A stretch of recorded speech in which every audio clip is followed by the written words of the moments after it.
উপদেষ্টা আসিফ মাহমুদকে নিয়ে অনেক বিতর্ক চলতেছে।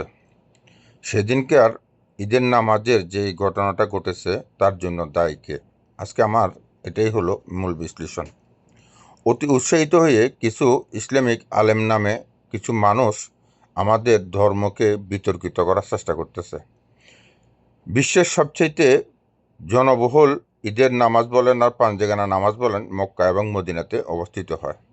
আমরা কখনো এভাবে সহযোগী ইমাম হিসাবে কাউকে দেখতে পাই নাই।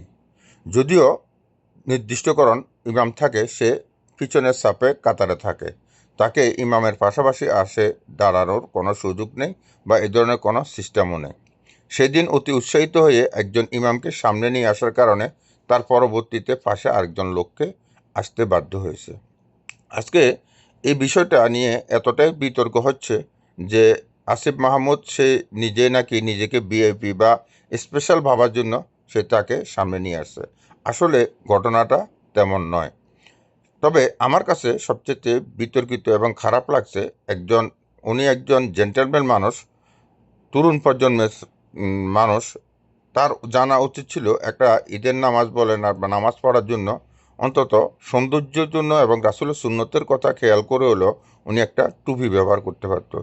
সেই টুপিটা উনি ব্যবহার করে নাই, কেউ তাকে সে পরামর্শ দেয় নাই। এতটুক সুন্নতের প্রতি এতটুক তার অবহেলিতা, এটা আমার কাছে খুব বেশি খারাপ লেগেছে। আপনাদের মন্তব্য কি সেটা আমি জানি না, অবশ্যই কমেন্টে জানিয়ে যাবেন। ধন্যবাদ সবাইকে, ভালো থাকবেন, আল্লাহ হাফেজ।